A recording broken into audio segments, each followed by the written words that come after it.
قرآن و سنت کے مطالعے سے ایک بات یہ سمجھ میں آتی ہے کہ کچھ چیزیں ایسی ہوتی ہیں جو انسان کے اندر فطری طور پر پیدائشی طور پر پائی جاتی ہیں. انسان کو وہ سیکھنی نہیں پڑتی، کسی سے لینی نہیں پڑتی. ہاں البتہ بعد میں انسان کوشش کر کے سٹرگل کر کے ان کو تبدیل کر سکتا ہے. مثال کے طور پہ اگر کوئی انسان پیدائشی طور پر سنجیدہ مزاج کا حامل ہے تو آپ اسے شرارتی نہیں بنا سکتے. ہوتے ہیں نا بعض لوگ پیدائشی طور پر ہی سنجیدہ ہوتے ہیں، بعض لوگ پیدائشی طور پر مزاجن شرارتی ٹائپ کے ہوتے ہیں. اگر آپ انہیں کوشش بھی کریں بہت زیادہ تو وہ اتنا سنجیدہ پھر بھی نہیں بن سکتے کہ جتنا دوسرا پیدائشی سنجیدہ ہے.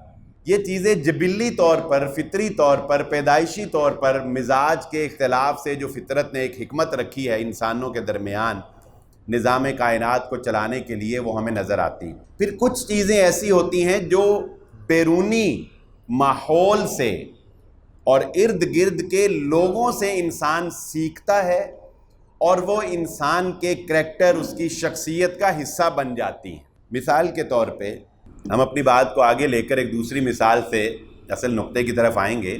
آپ دیکھیے کہ کوئی بھی بچہ پہلا لفظ ہمیشہ اسی زبان کا بولتا ہے جو زبان پیدائش سے لے کر 1 سال یا 1.5 سال تک وہ سن رہا ہوتا ہے. اگر کسی بچے کے ارد گرد اردو بولی جا رہی ہے تو کیا ممکن ہے کہ وہ انگلش کا پہلا لفظ بولے؟ کبھی ایسا نہیں ہوا. اگر کسی کے ارد گرد پنجابی بولی جا رہی ہے تو پہلا لفظ جو بچہ بولے گا اور جو وہ لینگویج اڈاپٹ کرے گا وہ پنجابی ہی ہوگی. کیا مطلب کہ بیرونی زبان جو تھی وہ انسان کی شخصیت کے اوپر اثر انداز ہوئی اور اس نے اسی زبان کو اختیار کر لی. ایسے ہی عادات ہوتی ہیں. انسان اپنی ارد گرد کے لوگوں سے، اپنے ماحول سے، اپنے ماں باپ سے عادتیں سیکھتا ہے اور اپنی زندگی میں عادتیں اپناتا ہے. احادیث سے یہ بات پتہ چلتی ہے کہ کسی بھی فعل کو، کسی بھی کام کو اپنی عادت بنانے کے لیے جو منیمم پیریڈ ہوتا ہے وہ تقریباً 3 سال ہے کہ 3 سال ایک کام کو انسان روزانہ کی بنیاد پر بار بار کرے تو انسان کی شخصیت کا حصہ بن جاتی ہے وہ چیز. اور زیادہ سے زیادہ آپ کہہ سکتے ہیں کہ 5 سے 7 سال تک اگر انسان ایک چیز کی لگاتار پریکٹس کرے تو انسان کی وہ عادت پختہ ہو جاتی ہے. میں اپنی بات کو مدلل کرتا ہوں. یہ مشہور روایت احادیث آپ نے سن رکھی ہیں کہ بچے کو نماز کی تلقین کرنے کا حکم کتنی عمر میں ہے؟ 7 سال. کتنی عمر میں ہے؟ 7 سال.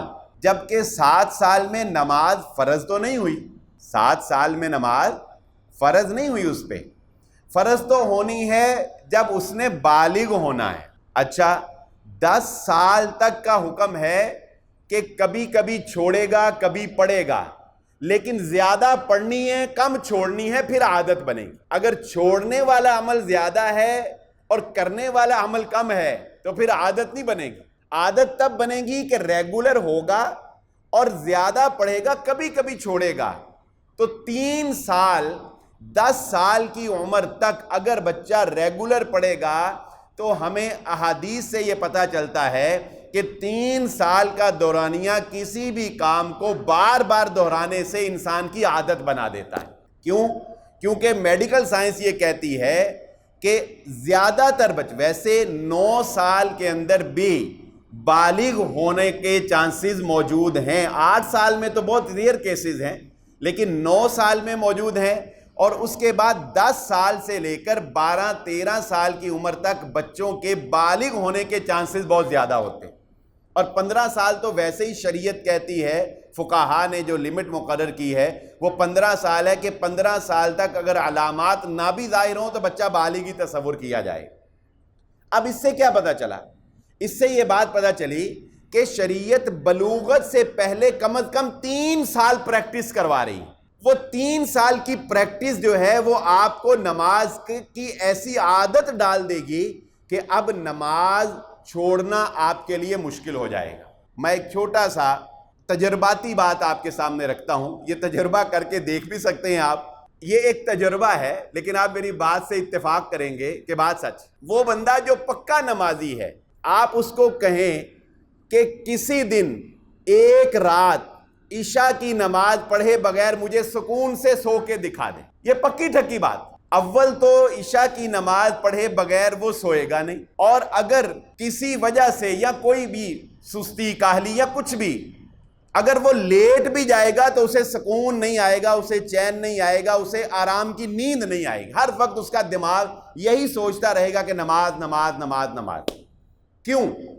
اس لیے کہ عادت بچپن سے یا جتنا بھی لانگ پیریڈ سے عادت نماز کی اتنی پختہ کر دی شریعت نے کہ یہ تمہاری رگ و جاں میں سرایت کر جائے، تمہارا دماغ اس کے بغیر موو بھی نہ کر سکے۔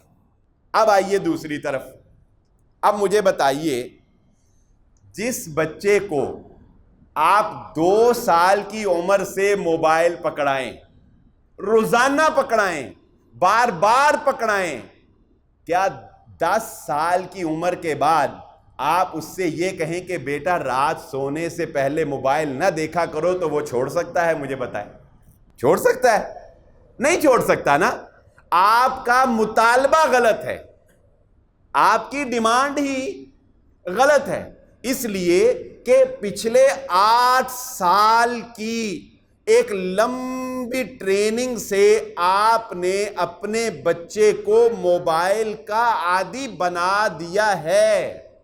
اب یہ کہنا کہ وہ 1 دن میں 2 دن میں 4 دن میں آپ کے کہنے سے موبائل چھوڑ دے گا، ایسا ممکن نہیں ہے۔ موبائل دیکھے بغیر اب اس کو رات کو چین سے نیند آئے گی جب تک وہ اپنی فیس بک کی اپڈیٹ، اپنے واٹس ایپ کے کویسچنوں کے آنسر، اپنے جو بھی اس کا شیڈول ہے نا، جب تک وہ اس کو کلیئر نہ کر لے اس وقت تک اسے نیند آئے گی نہیں۔ اور یہاں بیٹھے جتنے بھی افراد ہیں، میں اپنے سمیت یہ بات کہہ سکتا ہوں جس طرح کے ہمارے حالات ہیں کہ شاید ہم میں سے کوئی ہی ہوگا جو یہ کہہ سکے کہ میں اپنے بچے کو موبائل کی عادت سے بچا سکا ہوں۔ اگر آپ سروے کر کے دیکھیں گے تو اکثریت وہی لوگ ہیں کہ جو اپنے بچوں کو موبائل کے عادی بنا چکے ہیں۔ اب پہلا حل تو یہ ہے، بہرحال پہلا حل اس ساری بات سے، یہ تو تھا ایک مسئلہ، ایک پرابلم جو ہم فیس کر رہے ہیں، لیکن اس کا سلوشن کیا ہے؟ پہلا سلوشن تو یہ ہے کہ کوشش یہ کی جائے کہ پہلے دن سے بچے کو موبائل کی عادت نہ ڈالی جائے، پہلی کوشش تو یہ۔ لیکن اس کے لیے ایک اور مشکل آ جائے گی، اس کے لیے ایک اور مشکل آ جائے گی۔ کیا ایسا ہو سکتا ہے کہ آپ اپنے بچے کو کہیں کہ بیٹا جا تو نماز پڑھے آتے میں اتھے بیٹھا ہوں؟ ہو جائے گا؟ کہے گا ابا جی شاباش ہے آپ پہ، آپ تسی اتھے بہ کے ٹی وی دیکھن دے ہو، انجوائے کر دے ہو، منو نیکیاں تے لایا ہے۔ کہنا ابا جی کی بات کب مانی جائے گی؟ جب ابا جی کہیں گے کہ بیٹا یہ دیکھ میں نے وضو کر لیا، چل نماز پڑھنے چلتے ہیں۔ ایسا ہی ہوگا نا؟ ایسا تو میں نے کبھی نہیں دیکھا کہ کسی باپ نے بیٹے کو کہا ہو کہ جا تو نماز پڑھا، تو میں نہیں پڑھتا، میں اتنے بیٹھا ہوں۔ تو وہ بیٹا بھی باہر نماز پڑھنے تو جائے گا لیکن ادھر ادھر گھوم کے ہی آئے گا، نماز نہیں پڑھے گا۔ اچھا، اب ایسا ممکن ہے کہ آپ موبائل استعمال کرتے رہیں اور بیٹے کو کہے نہ پتر نہ تو نہیں استعمال کرنا، تینوں نہیں میں دینا، ایسا ممکن ہے؟ وہ کہے گا ابا جی یا تو پھر آپ بھی چھڑو تو یا پھر منو بھی دکھاؤ گے ایک ہی چیز۔ تو اب بچوں کو، یعنی یہ بالکل میں سمال بچوں کی بات کر رہا ہوں، بالکل ابھی شروعات سے، یعنی 2 سال کا بچہ کیا ہوتا ہے، تو 2 سال سے 10 سال کے پیریڈ کے بچوں کا حال یہ ہے کہ آپ ان کو موبائل کی عادت سے نہیں ہٹا سکتے، اس لیے کہ ماں باپ خود موبائل کے عادی ہیں۔ جب ماں باپ موبائل کے عادی ہیں تو یہ ممکن ہی نہیں ہے کہ وہ اپنے بچوں کو موبائل کی عادت سے روک سکے۔ پہلا تو کام، اگر کوئی ہم میں سے دلیر ایسا مرد درویش کوئی پیدا ہو جائے کہ وہ اپنے گھر کے ماحول کو اس طرح سے ڈیولپ کر سکے کہ موبائل کا استعمال لمیٹڈ ہو یا موبائل کا استعمال ضرورت سے ہو، تو یہ پہلا کرنے کا کام ہے، کیونکہ جتنا اس موبائل کی عادت نے انسانوں کی نفسیات کو ڈیمیج کیا ہے، شاید اس سے پہلے کسی اور چیز نے نہ کیا۔ میرے پاس ایک کیس آیا، عادت کتنی ظالم چیز ہے۔ ایک میاں بیوی کی آپس میں لڑائی تھی، میاں بیوی کی آپس میں لڑائی تھی، ڈاکٹر فیملی، پڑھی لکھی۔ بیٹے والوں سے پوچھا گیا کہ جی آپ کو اس بچی سے شکایت کیا ہے، ڈیمانڈ کیا ہے؟ انہوں نے کہا جی ہمیں اس سے کوئی شکایت نہیں، کوئی ڈیمانڈ نہیں، ہمیں اس سے صرف ایک ڈیمانڈ ہے کہ یہ موبائل کا استعمال چھوڑ دیں، اپنا سیپریٹ پرسنل موبائل نہ رکھے، اس کے شوہر کا موبائل ہو یا ہمارے گھر کا جو ٹیلی فون ہے یہ وہ یوز کرے، P T C L use کرے، ہم کہتے ہیں یہ پرسنل موبائل نہ رکھے، بس اتنی سی ہماری ڈیمانڈ۔ اس بچی سے جب پوچھا کہ بیٹا یہ کوئی اتنی بڑی بات تو نہیں ہے، ان کی اگر یہ ڈیمانڈ ہے تو آپ پوری کر دیں، اس نے کہا میں شوہر چھوڑ سکتی ہوں، میں موبائل نہیں چھوڑ سکتی۔ یہ ایک گھر کی کہانی نہیں ہے، یہ ایک گھر کی کہانی نہیں ہے۔ آپ میں سے کتنے ایسے نوجوان ہوں گے جو یہ کہیں گے کہ ہم ماں باپ تو اب چھوڑ سکتے ہیں مگر موبائل نہیں چھوڑ سکتے؟ کتنے ایسے شوہر ہیں جو یہ کہیں گے کہ میں بیوی تو چھوڑ سکتا ہوں مگر میں موبائل نہیں چھوڑ سکتا؟ یعنی ہم میں سے بہت سے افراد اگر اپنا تجزیہ کر کے دیکھ لیں، اپنا انالیسس کر کے دیکھیں، تو وہی تجربہ جو آپ نے کو میں نے نماز پہ کروایا ہے نا، وہی تجربہ آپ کبھی موبائل پہ اب کر کے دیکھ لیجئے گا۔ کسی دن کچھ گھنٹوں کے لیے، 4-5 گھنٹوں کے لیے اپنا موبائل بالکل بند کر کے موبائل سے کٹ ہو جائیے گا، میں یقین سے کہتا ہوں آپ کے دل و دماغ میں ایک بے چینی کی کیفیت پیدا ہونی شروع ہو جائے گی، آپ ریلیکس فیل نہیں کریں گے۔ گزارا تو آپ کر لیں گے کہ یار تجربہ کرنا ہے، ایک ادھر مقدس مسجد میں کسی نے سمجھایا تھا، تو تجربہ کرنے کے لیے تو ہو سکتا ہے 6 گھنٹے آپ اپنے آپ کو روک لیں، مگر وہ 6 گھنٹے سکون کے نہیں ہوں گے، بے چینی کے اور اضطراب کی کیفیت ہوگی آپ کی کہ کسی طرح دوبارہ میں اس تک پہنچ جاؤں۔ تو یہ ایک ایسا دجالی نشہ، ایک ایسا شیطانی نشہ ہے جو مجھے اور آپ کو لگ گیا ہے کہ میرا خیال ہے کہ اس سے جان چھڑوانا قدرے مشکل ہو گیا، بہت مشکل ہو گیا، بلکہ ناممکن ہو گیا۔ پھر ہماری ضروریات اب اس سے جڑی ہوئی ہیں، ہمارے کاروبار اس سے جڑے ہوئے ہیں، ہماری تعلیم اس سے جڑی ہوئی ہے، بہت سی ضروریات ایسی ہیں۔ آپ کہیں گے بالکل، آپ کہیں گے کہ اس کرسی پہ بیٹھ کے یہ کہنا تو بہت آسان ہے کہ موبائل ایک نشہ ہے اور موبائل ایک زہر قاتل ہے، مگر میں کیا کروں کہ موبائل کے بغیر میرا بزنس نہیں، موبائل کے بغیر میری سیکیورٹی نہیں، موبائل کے بغیر میرا تعلق نہیں، موبائل کے بغیر میری سوشل لائف نہیں، یعنی موبائل کے بغیر میں چل ہی نہیں سکتا۔ یہ کہنا آسان ہے لیکن پریکٹیکل لائف میں ایسا نہیں، اور واقعی ایسے۔ اب ہوگا کیا؟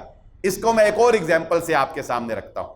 بہت سی ایسی آیات قرآن مجید کی جو کبھی بڑا معنی اور مفہوم رکھتی تھیں، جو کبھی بڑا معنی اور مفہوم رکھا کرتی تھیں، اس موبائل کے آنے کے بعد ان آیات پر عمل کرنے کی حیثیت ایسی ہو گئی کہ اگر آپ کسی کو کہیں گے تو کہے گا یار چھڈ پڑا، یہ بھی کوئی گل ہے، یہ بھی کوئی گل عمل کرنے لے، وہ وڈے وڈے کام لے رہندے نے تے چھوٹی جی گل۔ مثال کے طور پہ ایمان والوں کے اوصاف میں سے قرآن نے کہا والذین هم عن اللغو معرضون، ایمان والوں کا ایک وصف یہ ہے کہ جو بے مقصدی چیزوں سے اعراض کرتے ہیں، بے مقصدی چیزوں میں نہیں پڑتے۔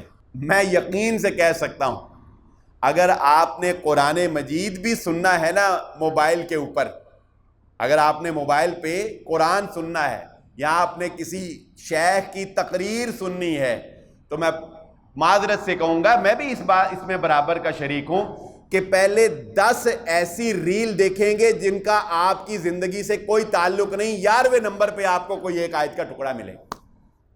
ہوگا کہ نہیں ایسا؟ یہ ریلز جو ہیں، یہ شارٹس جو ہیں، یہ ٹک ٹاک کی ویڈیوز جو ہیں، یہ آپ دیکھتے چلے جائیں۔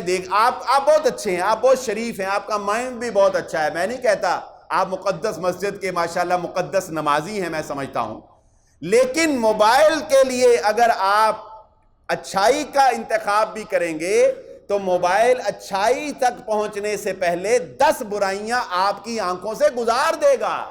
چنانچہ والذین ہم عن اللغو معرضون پہ آپ عمل پیرا نہیں ہو سکتے کم از کم موبائل کے ہوتے ہو۔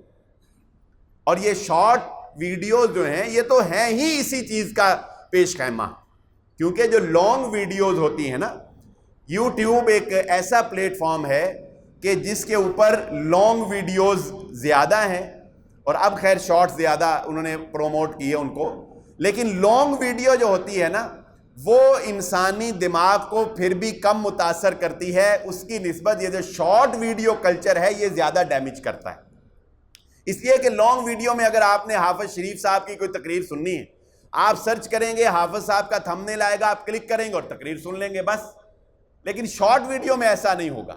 شارٹ ویڈیو میں اگر حافظ شریف صاحب کا 1 منٹ کا کلپ ہے تو اگلا ہی کلپ کسی ڈانسر کا ہوگا، اگلا ہی کلپ جو ہے وہ کسی گانے کا ہوگا۔ لہذا اس گفتگو سے کہ دوسرے چیپٹر سے یہ بات ہمیں سمجھ آئی کہ اس موبائل فون نے ہمیں بہت سی قرآنی احکامات اور بہت سی روحانیت سے اس طرح غیر محسوس طریقے سے دور کر دیا ہے کہ اب ہم چاہیں بھی تو ہم اس کے اوپر عمل پیرا نہیں ہو سکتے۔ اور یہ منہ کو لگی ایسی ہے ظالم، یہ چھوٹتی نہیں ہے۔ یہ ایسا ایک فتنہ ہمارے جسموں کے ساتھ، ہمارے انگوٹھوں کے ساتھ لگ گیا ہے کہ جب تک اس کو ٹچ نہ کر لے تو اس وقت تک دماغ جو ہے وہ بے چین رہتا ہے۔ آگے چلیے، بہت سے ایسے احکامات ہیں دین کے کہ جن کے اوپر شریعت ہمیں یہ کہتی ہے کہ اگر تم خود کو محدود رکھو گے، اگر تم خود کو محدود رکھو گے تو یہ محدود رکھنا ہی تمہارا بہت بڑی نیکی ہے اور بہت سے فتنوں سے تم بچ جاؤ گے۔ مثال کے طور پہ رسول اللہ صلی اللہ علیہ وآلہ وسلم نے یہ بات ارشاد فرمائی کہ اللہ رب العزت جو تمہیں نعمتوں سے نوازے تو انسانوں سے پوشیدہ رہ کر اللہ کی نعمتوں کو استعمال کرو، کیونکہ نعمت دیے جانے والوں سے حسد کیا جاتا ہے۔ اب آپ کا کوئی دینی، کوئی دنیاوی یا کوئی مجلس یا کوئی بھی ایونٹ، وہ مجھے بتائیے کیا وہ سوشل میڈیا پر تشہیر کیے بغیر رہ سکتا ہے؟ مجھے بتائیں۔ ممکن نہیں ہے نا، ممکن ہی نہیں ہے۔ یعنی آپ کو ایسے لگتا ہے کہ اگر اس کام کی پبلسٹی نہ ہوئی تو یہ کام گویا کہ ہوا ہی نہیں۔ اچھا، پیچھے محرکات اچھے ہی ہیں، آپ چاہتے یہی ہیں کہ زیادہ سے زیادہ لوگوں تک پیغام پہنچے، زیادہ سے زیادہ لوگوں تک جو ہے وہ دین پہنچے، لیکن جب دین زیادہ سے زیادہ لوگوں تک پہنچنے کے لیے آپ نے یہ کیمرہ لگایا تو پیارے بھائیوں یہ کیمرہ آپ کی شادیوں میں بھی اسی طرح لگ گیا جس طرح یہاں لگا ہے، کیونکہ آپ کو اس کی عادت ہو گئی۔ بتائیے لگا کہ نہیں لگا؟ لگا کہ نہیں لگا؟ مجھے وہ ایونٹ بتائیں، یہاں تو یہ کیمرہ لگا کہ چلو میری تقریر یہاں 200 بندہ سن رہا ہے تو یہ 2000 تک پہنچ جائے، اس لیے لگا نا۔ مگر یہ میری شادی میں کیوں لگا؟ یہ میں جب شمالی علاقہ جات میں اپنی بڑی سی گاڑی پہ سیر کرنے کے لیے گیا اس وقت کیوں لگا؟ یہ کیمرہ میری گھر کی برتھ ڈے پہ کیوں آیا؟ یہ میرے بیڈ روم تک بھی پہنچ گیا۔ یہ میرے بیٹی، میری بیوی، ان کی ذاتی تصاویر کو کیوں میڈیا کے اوپر لے آیا؟ اس لیے کہ اس کا استعمال میری آپ کی عادت بن گیا۔ ہمارے دماغ نے یہ کیچ کر لیا کہ جب تک اس کا استعمال نہیں ہوگا زندگی کا کوئی بھی ایونٹ، وہ کارآمد، وہ امر، وہ کامیاب تصور نہیں کیا جائے گا۔ چنانچہ آپ دیکھ لیں ناشکری کا عنصر اتنا زیادہ نوجوانوں کے اندر، ناشکری کا عنصر، سب کچھ ہونے کے باوجود، سب کچھ ہونے کے باوجود نوجوان اس بات کا رونا رو رہے ہیں کہ نہیں بس مارے گئے، بس مارے گئے اور بس مارے گئے، اور آگے سے آگے سے آگے سے آگے جانے کی دھن ہے۔ آپ نے دیکھا ہوگا شادیوں کے اوپر پہلے ہم نے وہ آپ وہ لوگ اکثر بیٹھے ہیں جنہوں نے وہ وقت بھی دیکھا ہے جب موبائل نہیں تھا، جنہوں نے آنکھ ہی موبائل میں کھولی ہے ان کی فیلنگز کچھ اور طرح کی، اور جنہوں نے موبائل کے بغیر بھی وقت دیکھا ہے ان کے جذبات اور خیالات کچھ اور طرح کے۔ آپ نے دیکھا ہوگا پہلے شادیاں ہوتی تھیں، سال ہر سال ایک ہی طرح کی رسومات، ایک ہی طرح کے کام ہوتے تھے، کچھ 10-12 سال بعد شاید کوئی جا کے کوئی ایک آدھا کام تبدیل ہوتا ہو، لیکن اب ایسا نہیں ہوتا۔ اب آپ دیکھیں گے تو آپ کو ہر شادی پہ دلہے دلہن کی انٹری کسی اور طرح ہی نظر آئے گی۔ کوئی آسمان سے اترنے کی کوشش کر رہا ہے، کوئی لفٹ کے ذریعے سے رستے سے اترنے کی کوشش کر رہا ہے، کوئی ٹرین کے ذریعے سے آ رہا ہے۔ یہ کچھ ہو رہا ہے کہ نہیں ہو رہا؟ کیوں ہو رہا ہے؟ اس لیے کہ وہ کہتے ہیں کہ جو اس نے کر کے دکھایا نا، اب میں اگر وہ کروں نہیں، میں اب اس سے کوئی ورلی شاہی کر کے دکھاواں گا، میں کوئی ایدا نہ ہن کام کرنا جڑا پہلے کسی نے نہ کیتا ہوئے، پھر ہی وائرل ہوگا نا، پھر ہی دیکھا جائے گا نا۔ یہ کتنی جانیں جو چلی گئیں، یہ سمنا آباد کا واقعہ ہے، وہ کانوں میں بیچارہ لے کے ریلوے ٹریک کے اوپر چل رہا تھا، موبائل پہ سن رہا تھا، اسے پتہ نہیں چلا ریل اس کے اوپر سے گزر گئی۔ کتنیاں سیلفیاں لیتے ہوئے انسانوں کی جانیں گئیں کہ نہیں گئیں؟ وہ کیوں گئیں؟ وہ اسی لیے گئیں کہ کوئی ایسی سیلفی، کوئی ایسی پکچر، کوئی ایسا ہونا کام جو پہلے کسی نے نہ کیا ہو۔ یہ ایسی لت ہے جو مجھے اور آپ کو لگی ہوئی ہے کہ اس نے غیر محسوس طریقے سے ہماری زندگیوں کا جینا محال کر دیا، ہمیں اللہ کا ناشکرہ بنا دیا، ہم اپنی زندگی سے خوش نہیں، ہم نعمتوں سے خوش نہیں ہیں جو اللہ نے ہم پر کی ہیں، ہم انعامات سے جو اللہ نے ہم پر بے بہا کیے ہیں خوش نہیں، کیونکہ ہم دوسرے کو دیکھ کر آگے سے آگے اور اوپر سے اوپر جانے کی دھن میں لگے ہوئے۔ پھر یہی کافی نہیں، کیونکہ سوشل میڈیا ایک آزادی کا پیش خیمہ ہے، آزاد، ہر بندہ آزاد۔ جب آپ کسی انسان کے سامنے بیٹھتے ہیں نا، ایک بات یاد رکھیے گا، نظر کی ایک حیا ہوتی، چہرے کی ایک حیا ہوتی۔ آپ نے کبھی کسی شرمندہ انسان کو دیکھا ہے؟ وہ جب شرمندہ ہوتا ہے تو آپ کے سامنے اپنی آنکھوں کو جھکا کے رکھتا ہے، جھکا کے رکھتا ہے کہ نہیں؟ ادب اور آداب کا تقاضا بھی یہی ہوتا ہے کہ آداب میں انسان اپنے استاد، اپنے باپ کے سامنے نظروں کو جھکا کے رکھتا ہے۔ نظروں میں نظریں ملانا دشمنی کی علامت ہوتی ہے، نظروں میں نظریں ملا کر بات کرنا یہ اکڑ کی، دشمنی کی، مقابلے کی علامت ہوتی ہے۔ آنکھ کی، چہرے کی ایک حیا ہے۔ مجھے بہت غصہ بھی آیا ہوگا نا، تو میرے سامنے اگر یہ بزرگ بیٹھے ہوں گے، یا یوں سمجھ لیں، چلے ایک مثال سے سمجھتے ہیں کہ میری گاڑی اور ان بزرگوں کی گاڑی آپس میں ٹکرا جائے، مجھے بڑا غصہ آئے، میں گاڑی سے نکلوں اور دیکھوں کہ یہ بزرگ ہیں، تو اللہ کی قسم میرا غصہ ٹھنڈا ہو جائے۔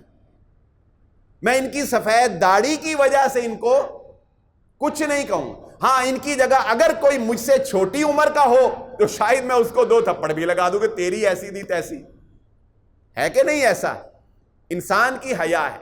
سوشل میڈیا ایک ایسا پلیٹ فارم ہے جس کے اندر آپ کو اس بات کا پتہ نہیں ہوتا کہ سامنے والے کا وقار کیا ہے، چنانچہ آپ کے اندر سے حیا کا عنصر ختم ہو جاتا ہے۔ آپ کہتے ہیں میں آزاد ہوں، ہو سکتا ہے کہ ایک پوسٹ کرنے والا ڈاکٹر ہو سکتا ہے کہ وہ عالم ہو سکتا ہے کہ وہ بزرگ ہو، آپ کی باپ کی عمر کا ہو، آپ کو اس کی رائے سے اختلاف ہو سکتا ہے کہ وہ آپ کی سیاسی پارٹی کا نہ ہو، لیکن چونکہ آپ نے اس کے چہرے کو نہیں دیکھا، آپ کی آنکھ میں اس کی آنکھ کی حیا نہیں ہے، چنانچہ بغیر سوچے سمجھے آپ اس کو گالی بھی نکال سکتے ہیں۔ ہوتا ہے کہ نہیں یہ ہوتا؟ چنانچہ اس سوشل، اور یہ چیزیں جب آپ سوشل میڈیا پہ کر رہے ہیں تو مت سمجھیے کہ عام زندگی میں آپ بڑے باحیا ہوں گے اور فیس بک پہ آپ بے حیا ہوں گے، ایسا نہیں ہوگا۔ جب فیس بک آپ کو بے حیا بنائے گی تو آپ پریکٹیکل لائف میں بھی اسی طرح بدتمیز ہو جائیں گے۔ چنانچہ سوشل میڈیا کا ہی یہ شاخصانہ ہے کہ وہ بزرگوں کی حیا، علماء کی حیا، سفید داڑھیوں والوں کی حیا، وہ عورت کی حیا، وہ حیا ہماری آنے والی نوجوان نسل کے اندر سے آزادی اظہار رائے کے نام کے اوپر سوشل میڈیا نے بالکل ختم کر دی۔ ہر بندہ جو ہے وہ بدتمیزی کو آزادی سمجھتا ہے، اور ہر بندہ یہ سمجھتا ہے کہ میں ہر میدان میں بات کر سکتا ہوں، میں ہر میدان کا ماہر ہوں، میں ہر میدان میں جو چاہوں وہ کر سکتا ہوں۔ میں آپ کو بات کو اختتام کی طرف لے کے جائیں، وقت کافی ہو گیا۔ میں آپ کو اپنی ذاتی زندگی کا تجربہ یہ بتا سکتا ہوں کہ جو روحانیت اور جو لطف، کیونکہ میں میڈیا سے بھی وابستہ ہوں اور مسجدوں سے بھی وابستہ ہوں، جو روحانیت اور جو مزہ مسجد میں بیٹھ کر آمنے سامنے بات کو سننے کا ہے، یا مدرسے میں بیٹھ کر آمنے سامنے اس روحانی ماحول میں بات کو سننے کا ہے، یقین مانے آپ سوشل میڈیا پر 20 تقریریں سن لیں، آپ کو یہ مزہ نہیں آئے گا۔ جو مزہ آپ کو خطبہ جمعہ میں امام کے خطبے سے اخذ ہوگا، جو روحانیت آپ کے دل میں اترے گی، وہ آپ سوشل میڈیا پر بھلے ایک ہی عالم کی تقریر، میں اپنی مثال ہی دے لیتا ہوں، میرا ہی اگر آپ خطبہ جمعہ سن لیں گے دارالسلام مسجد میں تو شاید آپ کی کیفیت کچھ اور ہو، اور میری تقریر اگر آپ سوشل میڈیا پہ سن لیں تو آپ کہیں گے یار چھٹ پڑا، مزہ ہی نہیں آ رہا۔ ایک آپ کو بڑے مزے کی بات بتاؤں، میں نے ایک جمعہ پڑھایا، روحانیت سے بتانے لگا ہوں، ٹک ٹاک کے اوپر، کہ ٹک ٹاک ایپلیکیشن نے کیسے نوجوان نسل کو تباہ کیا۔ تو میں نے اس میں لوگوں سے یہ ڈیمانڈ کی کہ بھئی آپ کی مہربانی ہے، چلو فیس بک یوٹیوب آپ نہیں ڈیلیٹ کر سکتے، آپ کا کوئی کاروبار ہوگا یہ وہ، چلو جو آپ ٹک ٹاک ہے چلو اس کو ڈیلیٹ ہی کر دو اپنے موبائل سے۔ تو ایک بندہ جو ہے نا وہ دوسری صف میں بیٹھا ہوا تھا، یہ اس نے مجھے بعد میں خود بتایا، دوسری صف میں بیٹھا تھا، ایک اس کا دوست جو ہے نا وہ ہال کے باہر کوئی 10ویں صف میں بیٹھا ہوا تھا۔ اب اس دوسری صف میں بیٹھے ہوئے نے نا دوران خطبہ ہی اس کو میسج کیا، سیڑھیاں اترن تو پہلے ڈیلیٹ کر دے، بات جو نہیں ہونی۔ نے کہا سیڑھیاں اترن تو پہلے ڈیلیٹ کر دے، بات جو نہیں ہونی۔ وہ کہتا میں بھی ڈیلیٹ کرتی، انہیں بھی ڈیلیٹ کر۔ کیا مطلب؟ وہ روحانیت جو اس مجلس میں ہے نا، یہ جب دروازہ آپ نکل کر جائیں گے تو سب سے پہلے یہی کریں گے کہ کھول کے دیکھیں گے کوئی میسج تو نہیں آیا کہ نہیں۔ میں بھی شاید ایسے ہی کروں گا، گاڑی میں بیٹھ کے سب سے پہلے میں یہی دیکھوں گا کہ یار 1 گھنٹہ موبائل بند رہا ہے، پیچھوں پتہ نہیں کوئی بیگم ہی نہ یاد کر دی ہو۔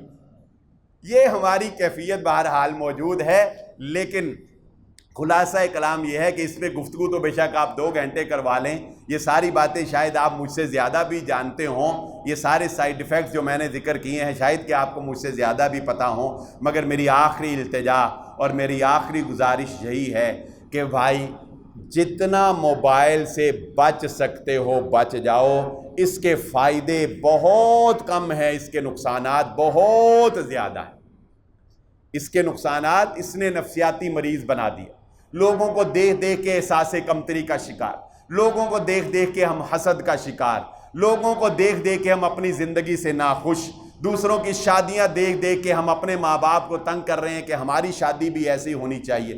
خلاصہ کلام یہی ہے کہ یہ فتنہ دجال ہے، یہ اس طرف ہی ہمیں لے کے جا رہا ہے، یعنی وہ دجال تو بڑا ہے نا جو کانا دجال، لیکن اس سے پہلے جو دجالی فتنے ہیں یہ ان میں سے ایک ہے۔ یہ ایسی عادت اور لت ہے، اس سے جتنا بچ سکو ہمیں بچنا چاہیے۔ اللہ رب العزت سے دعا ہے اللہ تعالیٰ مجھے اور آپ کو جو کہا اور جو سنا سمجھنے کی اور عمل کرنے کی توفیق عطا فرمائے۔ وآخر الدعوانا الحمد للہ رب العالمین۔